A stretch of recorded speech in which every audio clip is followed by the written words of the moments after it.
we can help ourselves overcome envy.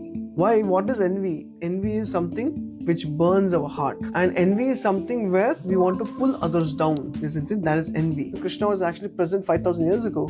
It's actually a proof. 5,000 years ago, how many people actually understood Krishna to be God? Hardly.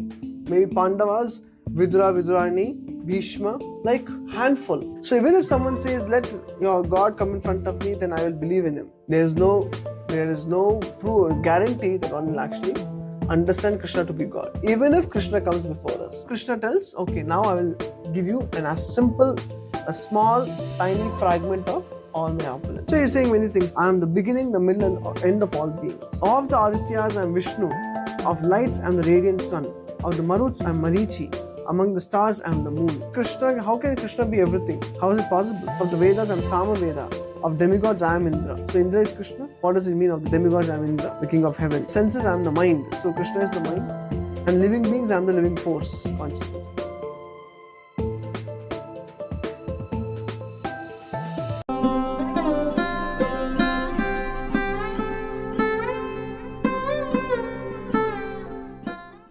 We have discussed the 4 verses that explains the Bhagavad Gita.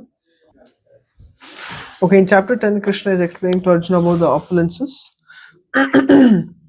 In the first few verses, Krishna explains his greatness to all the other living entities, with respect to other living entities.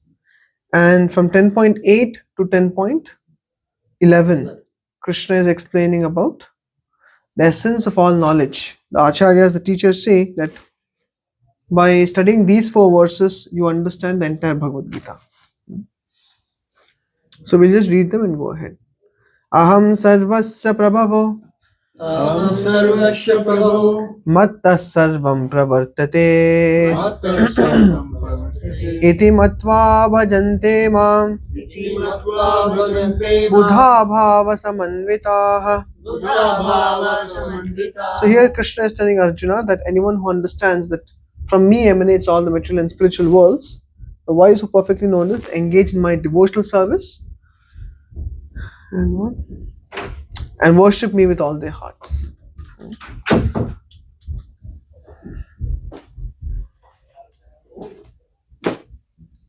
Macchitta madgata prana Macchitta madgata bodhayanta parasparam bodhayanta parasparam katayantascha mam nityam katayantasya mam nityam tushyanti cha ramanti cha. Shanti cha ramanti cha.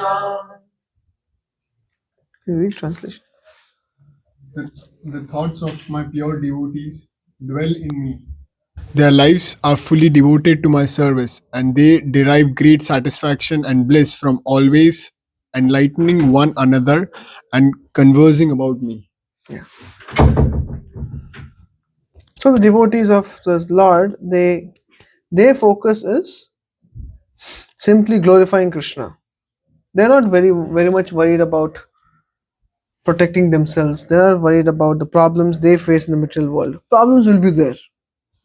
To the degree we focus our consciousness on satisfying Krishna, then the big problems become very small. It's just like the consciousness needs something which takes prime attention. If Krishna is not present to attract our prime attention, then even small problems in our life will become it will become big and attracts our prime attention. So therefore, Krishna is telling the devotees, my devotees are not like that. They understand. They simply worship me. They simply discuss about me. And therefore, they are simply satisfied. They don't want anything in this material world. They are not very conscious that, okay, my neighbor has got a better car. My friend has got a better job. He's doing better than me in life. So they don't care for cutthroat competition. They are simply worried about how to satisfy Krishna. Katayantascha mam nityam means they are always engaged in chanting my names. They are always engaged in discussing about me, by which they become materially completely satisfied. They don't need anything more. That means Krishna prasadam. Today's sweet is not there. Oh, it's okay. It's okay. I'm still alive. Or today I don't have Sometimes the prasad is not very opulent. It's simple rice and dal. It's okay.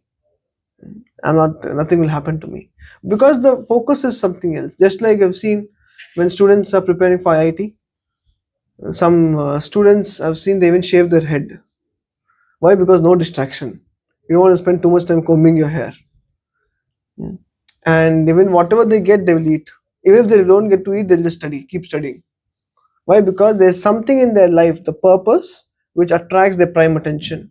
Then everything else becomes very minuscule in front of that purpose. So you don't have to invest a lot of your energy in other things.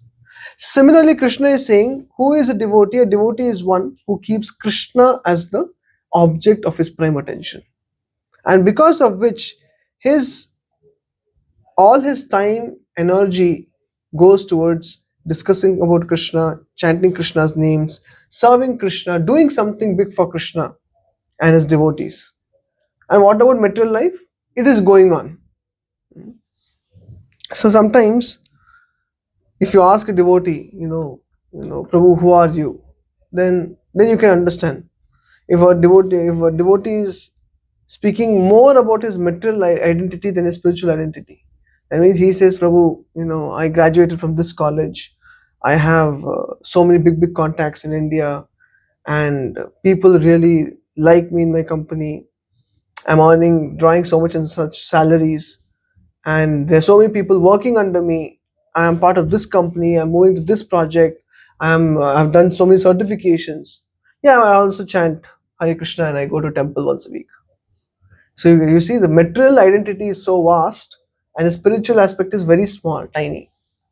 But the pure devotee is, yes, he can also work in the material world. But then when you ask him, who are you? He will say, Prabhu, what can I say? I aspire to be the servant of all the devotees. I just want to be somehow engaged in Krishna service. I take great pleasure in reading about Bhagavad Gita, in teaching others. And I also work, sometimes I have to go to work because, I have to maintain. Oh, by the way, where do you work? I work in Google. One company is there. Even if he is working in Google, it's like very small thing for him. And for people who are materially conscious, who are very materialistic, for them, they may be working in a small startup, unknown startup, but they speak very big about it. You see? That means, where is your consciousness? Krishna says in the 10.9 that my devotees are those who... Hare Krishna. Sorry, that was late. No problem. Hare Krishna. Can I just close the door?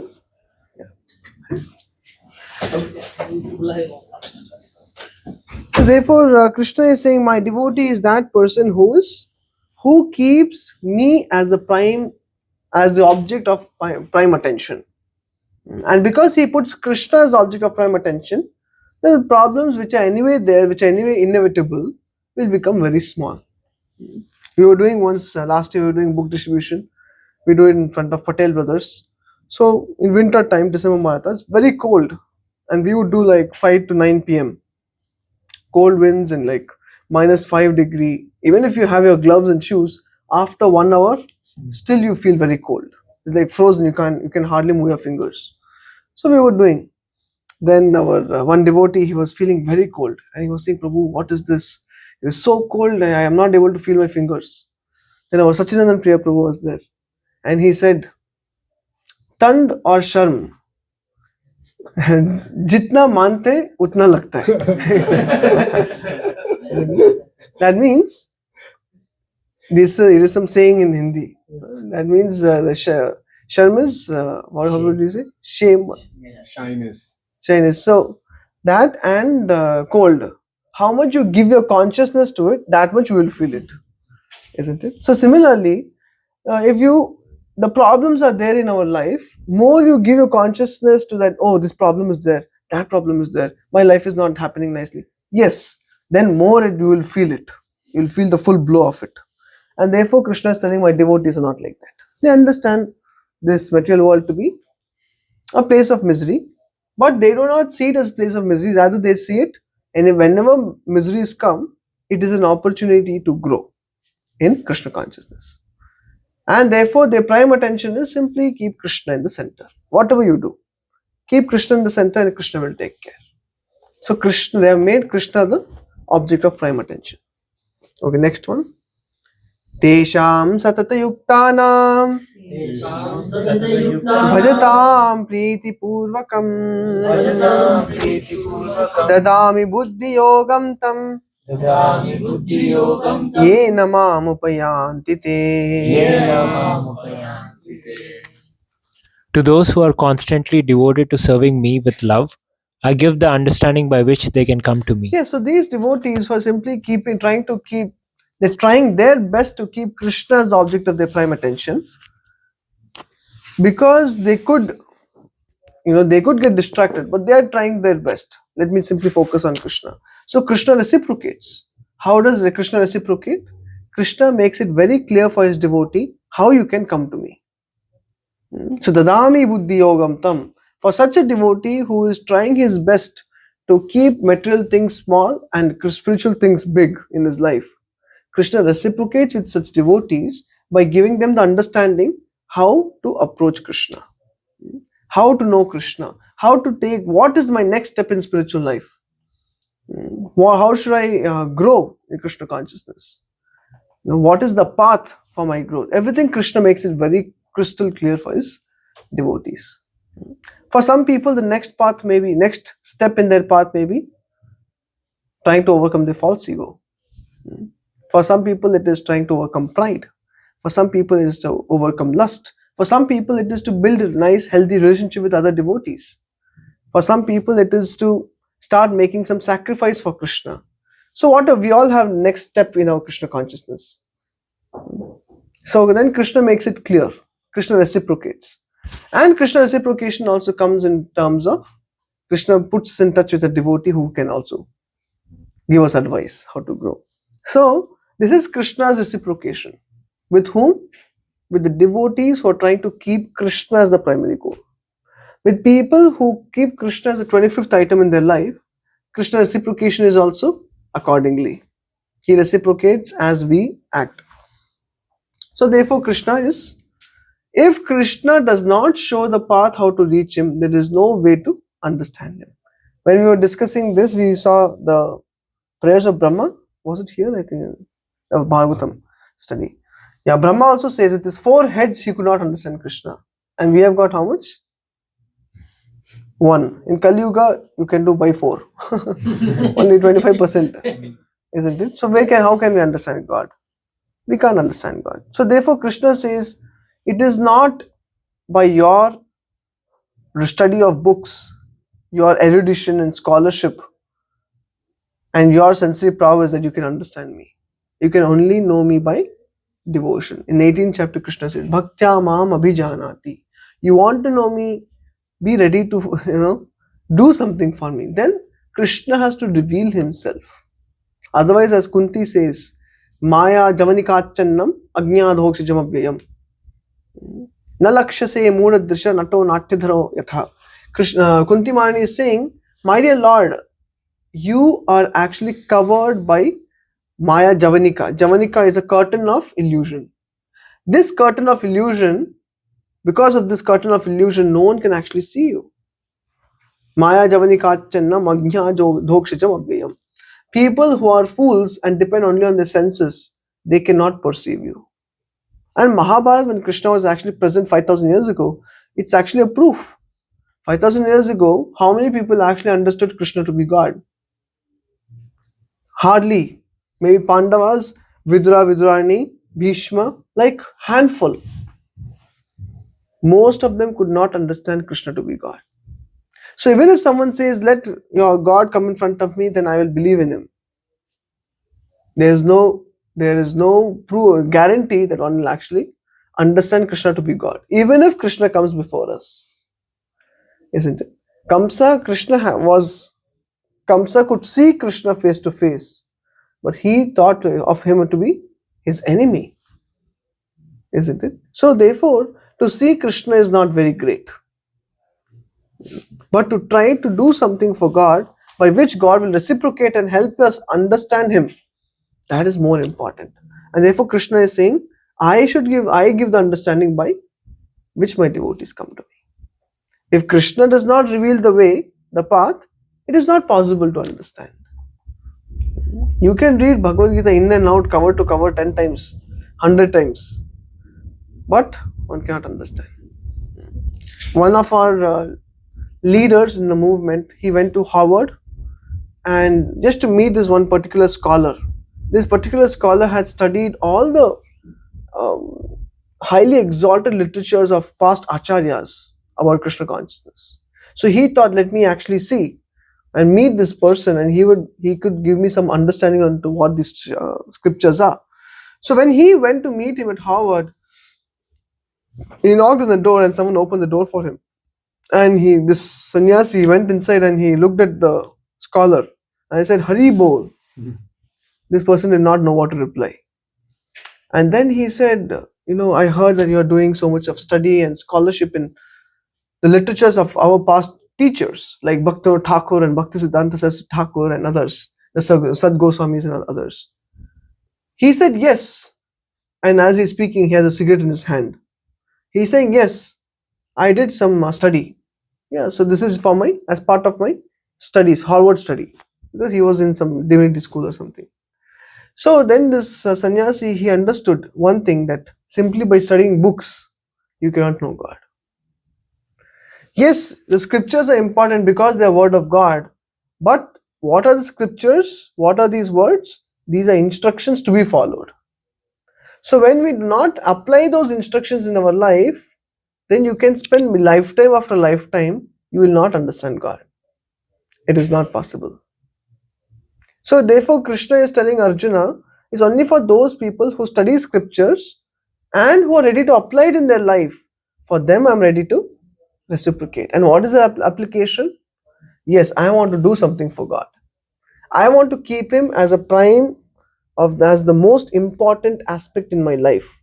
For such a person, Krishna reciprocates. He makes it very clear. The curtain of illusion is removed. And therefore Kunti says, for those people who are not devoted to God, for them, Krishna is just like an actor who comes on the stage, he plays his part and goes away. Sometimes an actor comes and plays his part.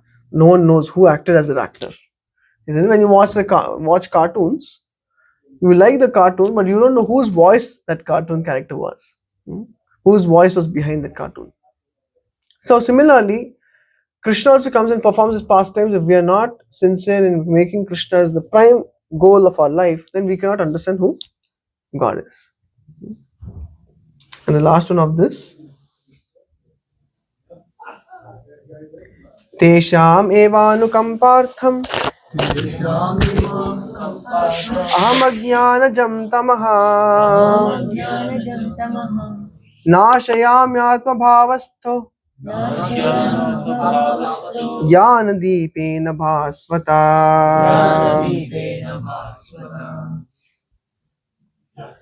To show them special mercy, I, dwelling in their hearts, destroy with the shining lamp of knowledge the darkness born of ignorance.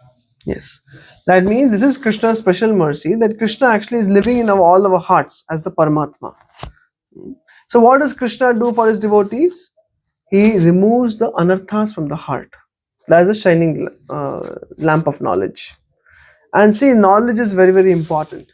Without knowledge, we don't even know what is good, what is bad. It is only through knowledge we actually can move in this world. We can actually grow in this world. So knowledge is very powerful.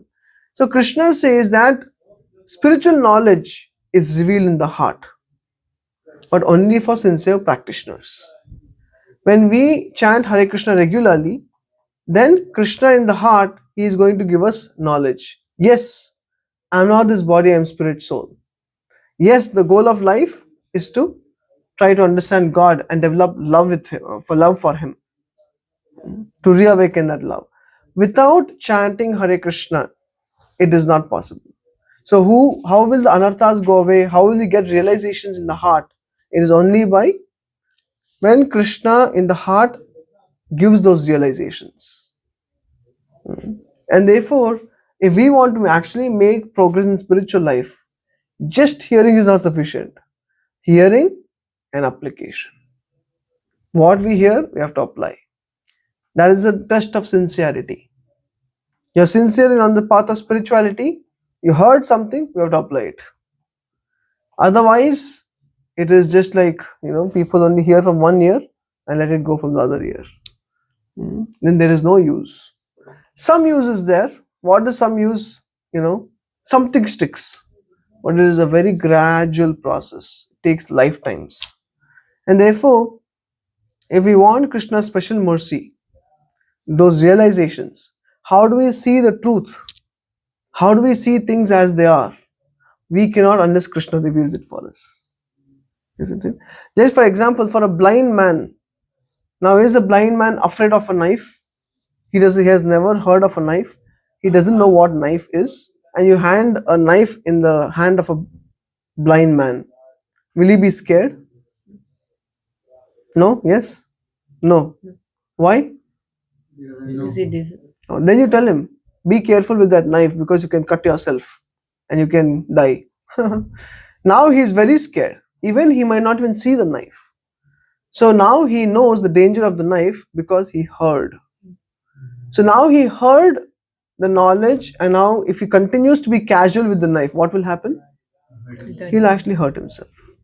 So once he hears knowledge, he has to apply it. Okay, now let me be careful with the knife.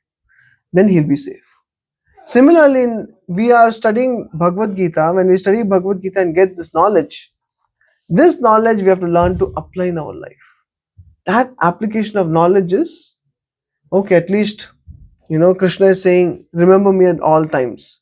Okay, let me take out some time in the morning where I can remember him for at least 10 minutes. Where I can remember him at least for 30 minutes. Of course, today's world, people feel too high of themselves. They think they're very important. So they think, I always remember Krishna. It's not that easy. Sometimes we remember Krishna for our own sake, not for Krishna's pleasure. If you really want to remember Krishna, you have to take your beads, sit in one place, chant for 10 minutes and think of nothing else. Then you know the pain. Then you know, how can I give 10 minutes to Krishna? Then we know, oh, I'm not a devotee yet. Pure devotees can give all the time and energy for God. But us, we cannot give. Isn't it? Srila Prabhupada gives a nice story. He says one day one man wanted to take sannyas. So he went all the wealth that he had earned throughout his life, his home, his car, his wealth, his properties, everything he took and gave it to his wife. And then he told his wife, my dear wife, the time has come and I have to go to Vrindavan and take sannyas.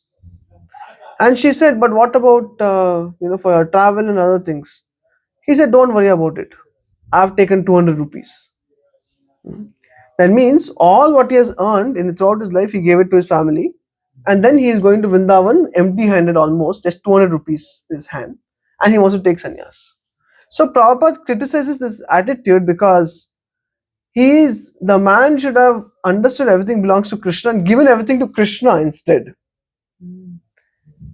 He is doing all this so-called sacrifice and giving to his family. And for Krishna, how much is he taking? 200 rupees. So Prabhupada's statement is, if you are 200 rupees for Krishna, then Krishna is only 200 rupees for you. That's Krishna's reciprocation. Rather, he should have said, okay, my dear family, this is what you will need for your entire life. You'll be satisfied with this much. Now I need to give whatever I had to Krishna. That is real surrender, real renunciation. Real renunciation is not to say that, okay, I'm renouncing this house. Just imagine I come to your house and I tell you, I renounce this table. I renounce this room. I renounce this computer. You are thinking that this fellow is coming to my house. What is he renouncing? This is called as false renunciation. We also come to this world and we are saying, I'm going to renounce my property. It was never yours. Therefore, to understand that this does not belong to me, rather it belongs to Krishna, is real renunciation. So how would a real renunciate behave? He would take what he was thinking to be his and give it to Krishna. Does that make sense? Yeah. So therefore, if we want to make progress in Krishna consciousness, this application of knowledge is very easy to apply. How is it easy? Okay, I have this iPad. This does not belong to me, it belongs to Krishna. So I make sure I don't misutilize it. This, say for example, you have a watch. It belongs to Krishna. Then I don't become proud that it belongs to me.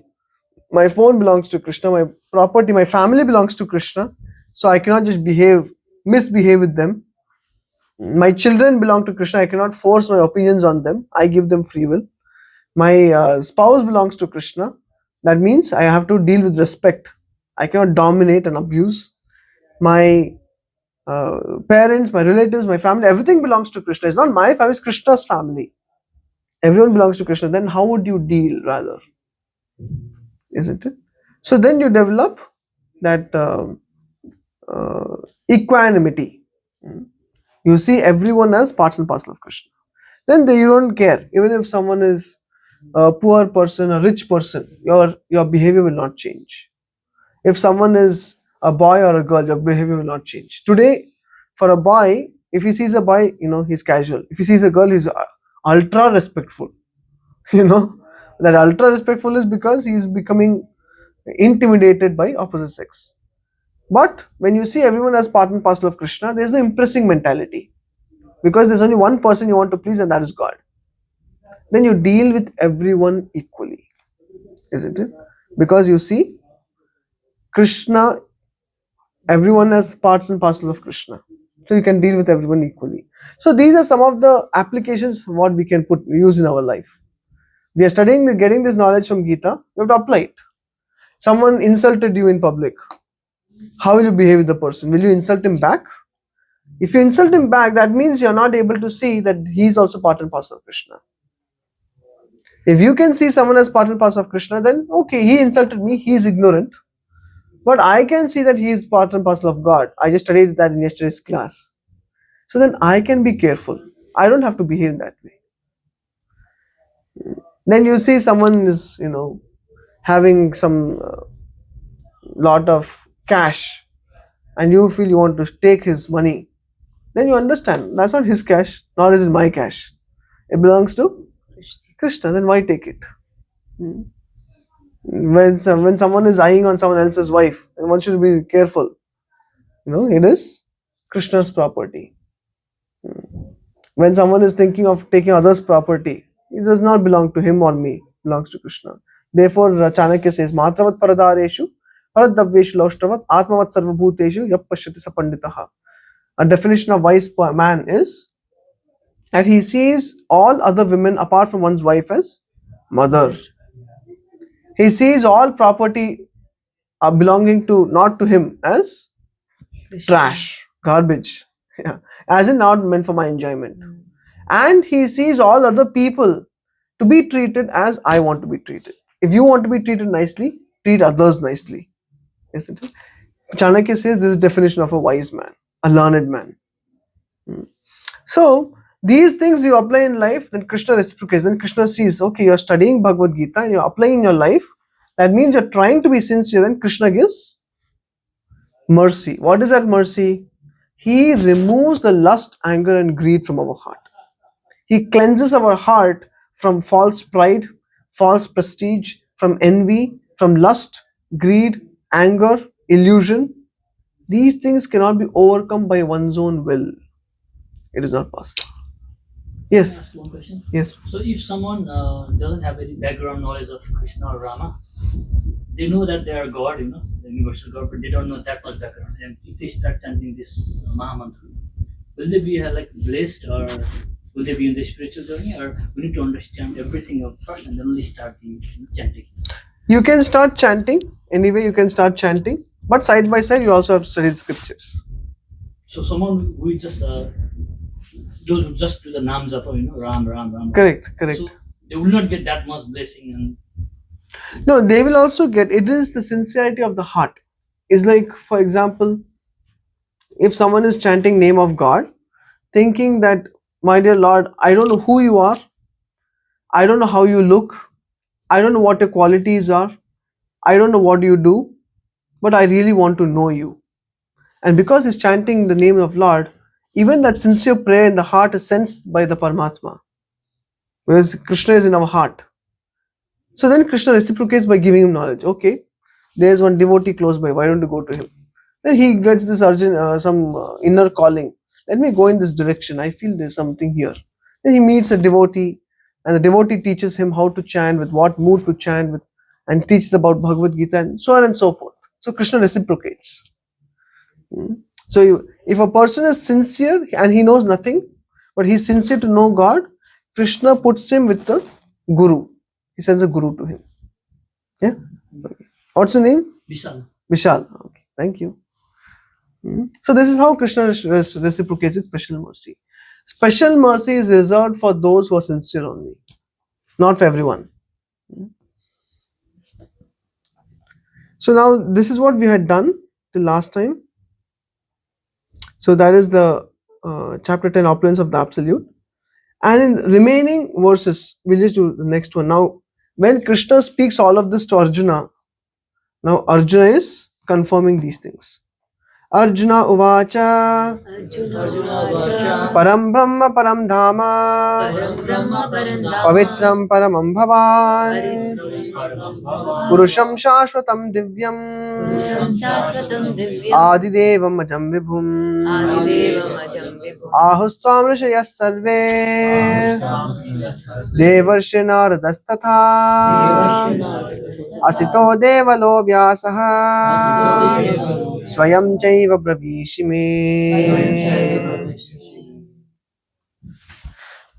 Arjuna said, "You are the Supreme Personality of Godhead, the ultimate abode, the purest, the absolute truth. You are the eternal, you are the eternal, transcendental, original person, the unborn, the greatest.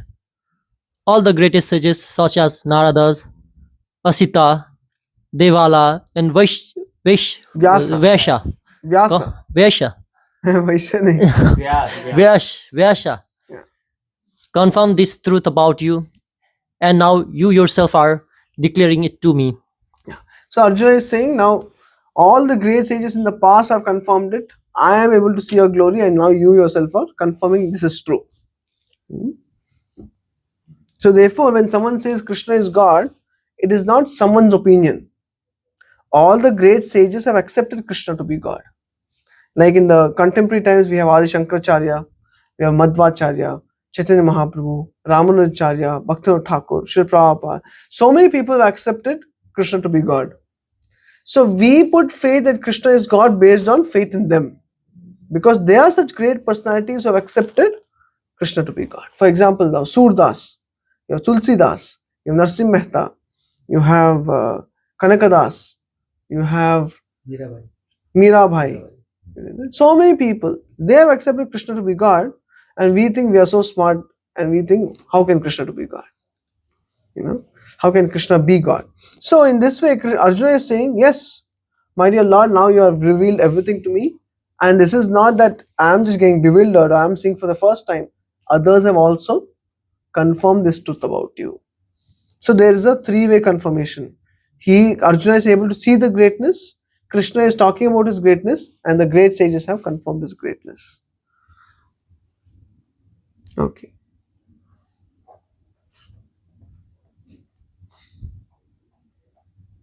Yeah. And now Arjuna is telling Krishna that I totally accept as true that all that you have told me. Neither the demigods nor the demons, O Lord, can understand your personality. Now finally, see here. Arjuna is telling Krishna, please tell me in detail of your divine opulences by which you pervade all these worlds. O Krishna, O Supreme Mystic, how shall I constantly think of you, and how shall I know you? In what various forms are you to be remembered, O Supreme Person of Godhead? Please describe in detail the mystic power of your opulences. I am never satiated in hearing about you, for the more and more I hear. For the more I hear, the more I want to taste the nectar of your words. Arjuna is now eager to know more about Krishna. So he's asking Krishna, please tell me as much as possible. So now Krishna tells, okay, now I will give you a small tiny fragment of all my opulences. That's the entire 10th, remain in 10th chapter. Next 20 verses. See. But only of those which are prominent. Krishna will only discuss about those which are prominent. Or Arjuna, for my opulence is limitless.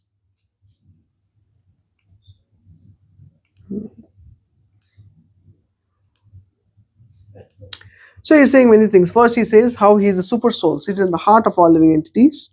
I am the beginning, the middle and end of all beings. Of the Adityas I am Vishnu. Of lights I am the radiant sun. Of the Maruts I am Marichi. Among the stars I am the moon. So how can Krishna be everything?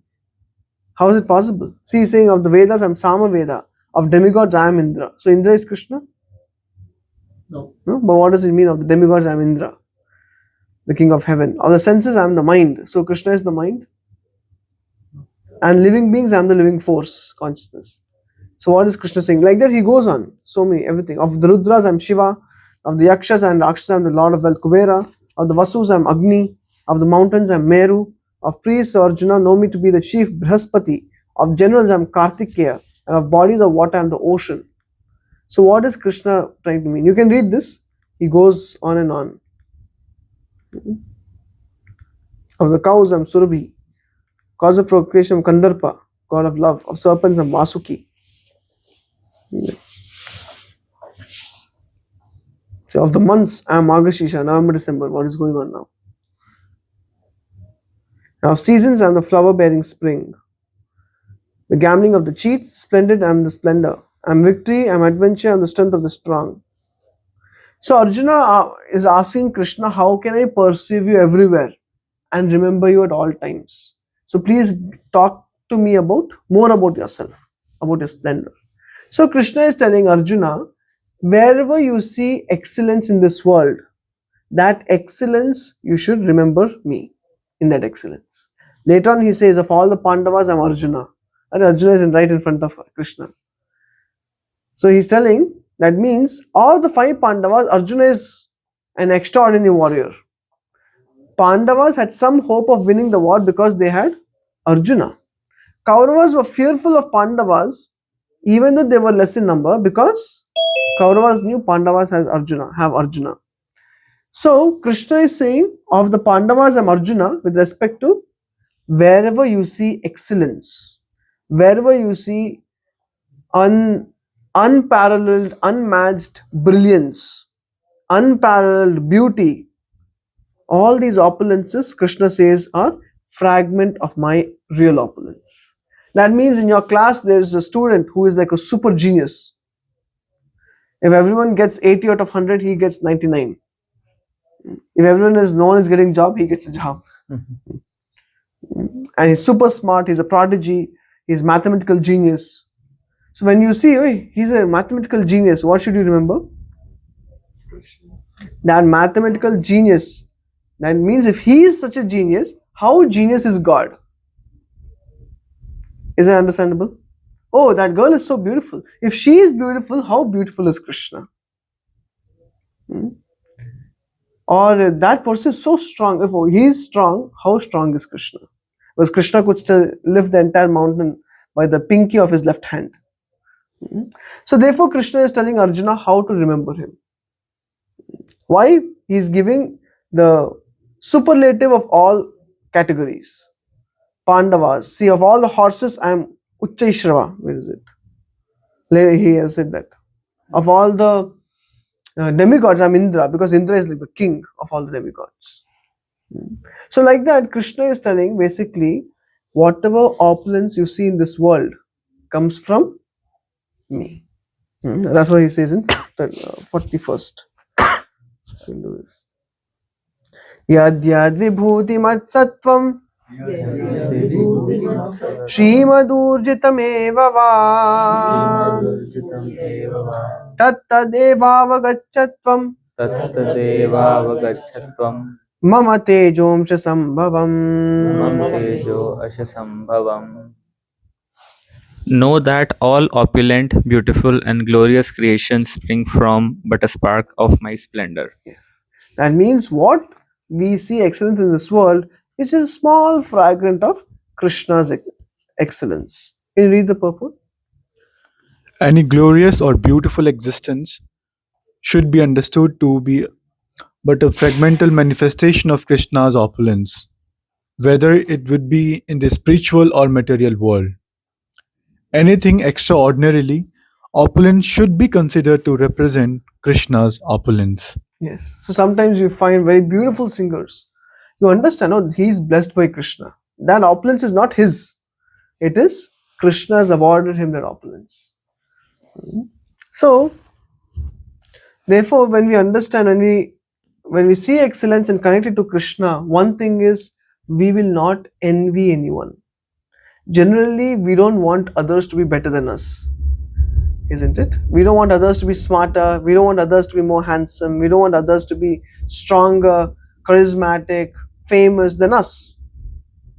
But when you see someone is really, really glorious, really smart, really beautiful, really renounced, really talented, we should not become envious.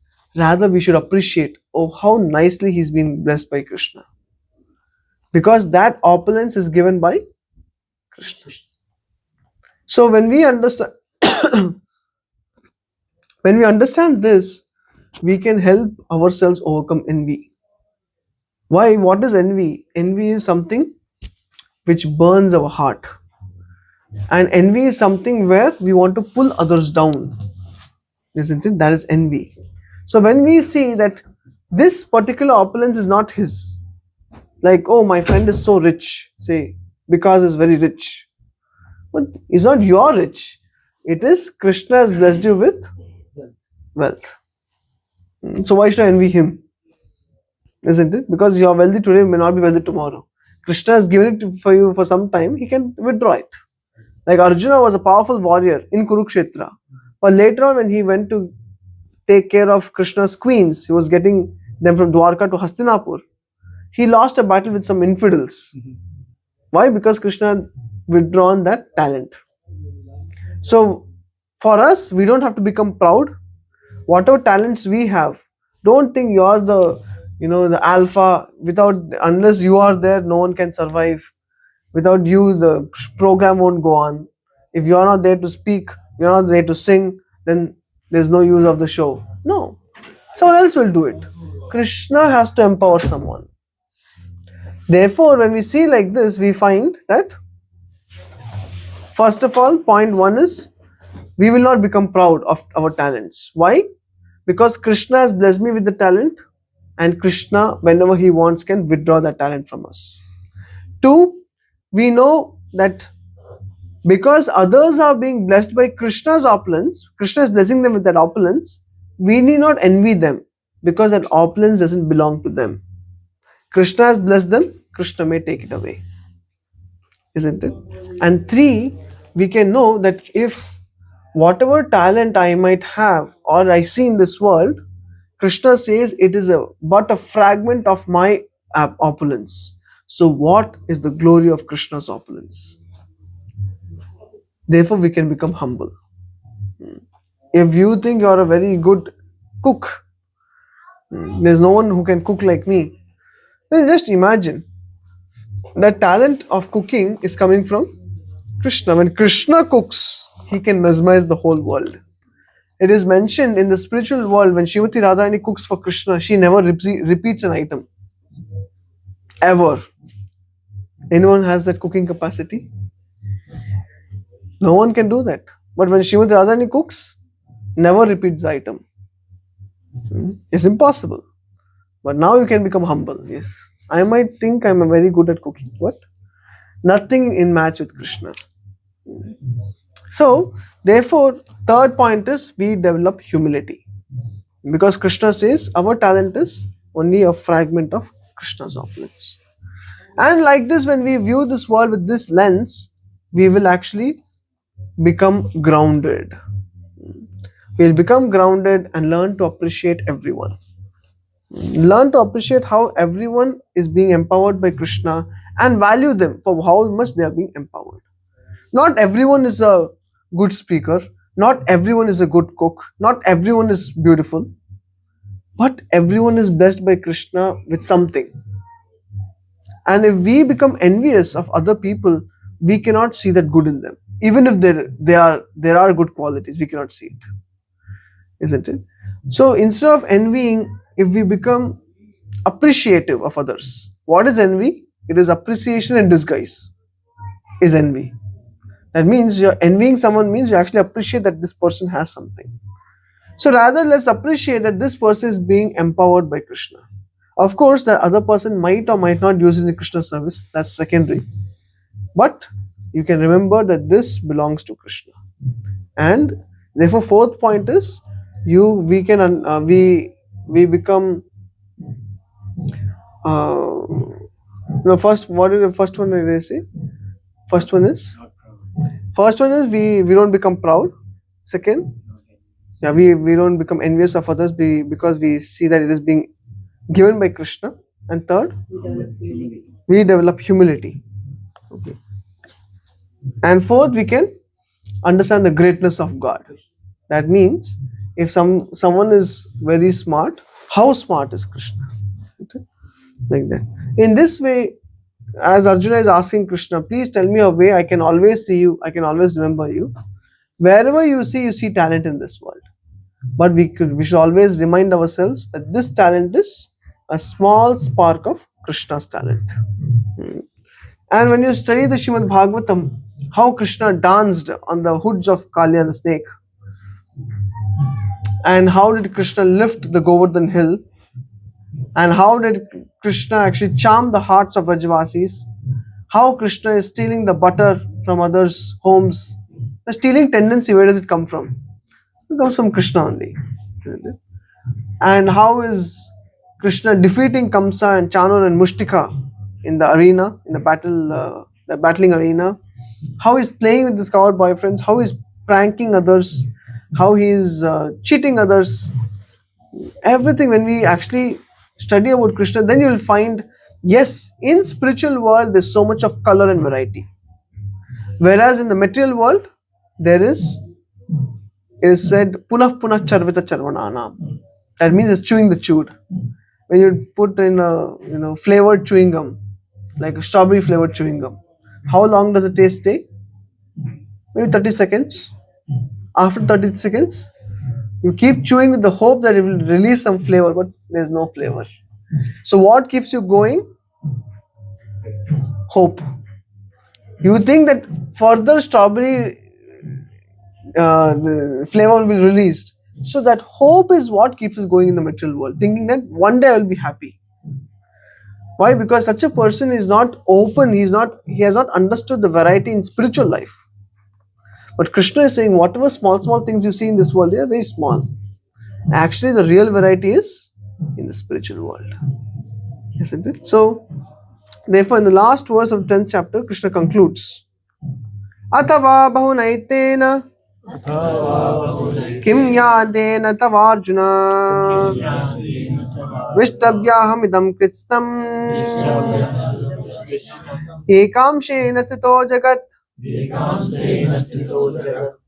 Yes, next. But what need is there, Arjuna, for all this detailed knowledge? With a single fragment of myself, I pervade and support this entire universe. Yeah.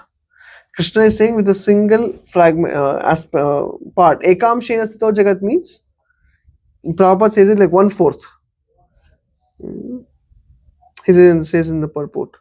With a single fragment of myself, I pervade and support this entire universe. And as such, his energy is doing it. So Krishna is saying, what is there of such detailed knowledge? Because he is supporting everything in this world. So Krishna, how many opulences did he give? Fragment of his unlimited opulences. Only the prominent ones he gave. So Krishna said, okay, I've given you enough now. Just understand, everything is being supported by me, by a fragment of myself. Like that. So, therefore, more we understand how everything is coming from Krishna, all the qualities, all the tendencies, all the strength, the beauty, renunciation, the different propensities, everything. Krishna is the cause of all causes. And Krishna is cause of all causes in full, completely. then more we get to know about Krishna like this, more we will fall in love with him. Because he's only, whatever you see in this world is but a small fragment of what Krishna has. Amen. See, the Lord here tells Arjuna that there is no point in understanding how things exist in their separate opulence and grandeur. He should know that all things are existing due to Krishna's entering them as super soul. From Brahma, the most gigantic entity, on down to the smallest ant, all are existing because the Lord has entered each and all and is sustaining them. So what is sustaining this body? Krishna has entered this body, that is sustaining this body. We think because we are there in the body is alive. No, because the soul is there. More than the soul, the super soul is there. The super soul is sustaining this body. At the time of death, what happens? Super soul leaves the body. Then prana also leaves. Then the soul can do nothing. So soul also is forced to leave at the time of death. In this way, the super soul, as super soul, Krishna is entering everything in this world. Every atom, between the atom, he has entered this universe and he is keeping all the planets afloat. So he is entering everything and he is making it colorful. But if super soul or Krishna has not entered into this universe, then this universe is just simply a conglomeration of matter, completely dead. There's nothing alive and nothing attractive about it. Isn't it? So therefore the attraction is there in this world because Krishna has entered into them. Now if you say you find yourself very attractive, why do you find someone attractive? Is it the body which is attractive? When you find someone attractive, how many of you say it is because of the body that is we are attracted to the other person? No? You understand the question? If you find someone attractive, how many of you say it is because of the body? You are attracted to the body. Okay, you are attracted to the body. Okay. Now, if the person dies, are you still attracted to the body? Then it is not the body you are attracted to. Why? Because the body is still there. So what are you attracted to then? The qualities. The person. Soul. Soul is attractive. So when the soul is there, it becomes attractive. Isn't it? Like sometimes people they like to come to the temple, go to a temple where there are young people. Why? Because young people add energy to the place. Isn't it? Well, the old people, yeah, it's going on, but young people bring that energy because it is a soul. So wherever there is soul, there is some attraction. There is life. So there is attraction. When the soul goes, even that beautiful body, when it drops dead, there is no attraction. So attraction is towards the soul, not the body. Now, why is the soul attracted to that soul? What makes the soul attractive? Yes. Because it contains fragment of opulence that is coming from Krishna. Because it is part and parcel of Krishna. So really we are attracted to Krishna. So therefore, whatever is connected to Krishna we are attracted, that is the soul. And that soul, wherever it enters, that also becomes attractive. Isn't it? So it is not the matter that is attractive, it is the spirit that is attractive. And spirit becomes attractive because we are naturally attracted to the Supreme Spirit, Shri Krishna. So anyway, like this, this concludes the 10th chapter of the Bhagavad Gita.